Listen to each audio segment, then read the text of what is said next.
Alright, so this is blog number 4. My name is Mr. G, and this is the Art of Teaching. Today is a special blog for teenagers out there who are seeking some advice on how to get out of a detention. So you're sitting in the classroom, something's happened, you said or did something you shouldn't have. First thing to do, if you know it's a bad situation, is to just apologize. Next thing is, if the teacher's going to write you up, the number one thing not to do is confront that teacher right then and there.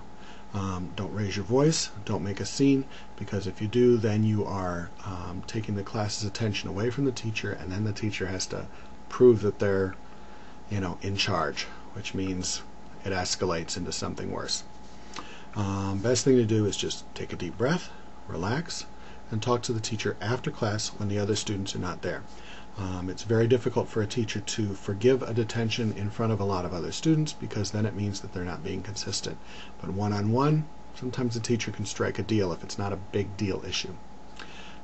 First thing you want to do is apologize again when you're one-on-one. Maybe if you find that you have a hard time speaking about it, it's better to write a note. That's not a bad thing either, even a little apology. If it isn't your fault, again, keep your voice calm. Speak to the person as an adult, and state your case. If the teacher is too busy at that moment, let it rest. Go to the office, speak to someone there about creating a conference between you, the teacher, and this other person, maybe an administrator. Especially if it wasn't your fault, because sometimes in another environment you can talk through the issue. But the worst thing you can do is start to yell, raise your voice, make a big scene, threaten the teacher. That's definitely bad. Drag your parents into it.